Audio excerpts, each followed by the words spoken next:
এজন্য অনেক মানুষকে দেখেই বলে এটা শয়তানের চেয়েও ভয়ঙ্কর, বলে কিনা? কত মানুষ তার আচার আচরণ দেখিয়া অন্য লোকেরা ডাক দেয়, বলে দেখো মানুষটা এতই ভয়ঙ্কর, শয়তানও তার কাছে হার মানবে। কারণ তার কার্যকলাপ, তার জবান, তার কথাবার্তা, তার আচার আচরণ, তার মুখের ভাষা এমন বাজে হয়ে গেছে।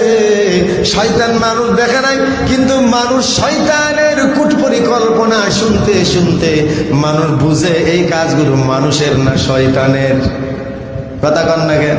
ও মালিক, আমার উম্মত আমাকে মহব্বত কইরা আমারে না দেখেই মানানছে, আমারে দেখে নাই, আমারে চিনে নাই, আমারে জানে নাই, আমার সুরত সিরত কোনটা দেখলো না।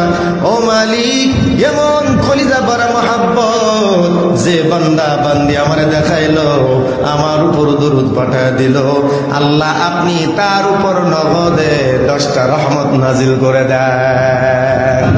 সুবহানাল্লাহ, জোরে কর।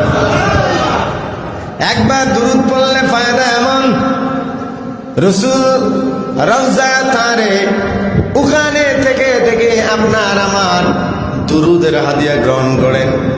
রাসূল দুরুদের হাদিয়া গ্রহণ করার জন্য কোনো মিলাদ মাহফিলে আসে না। রাসূল কোথাও যান না, উম্মতের সব খবর ফেরেশতারা আল্লাহ রাসূলের রওজায় নিয়ে পাঠায় দেয়।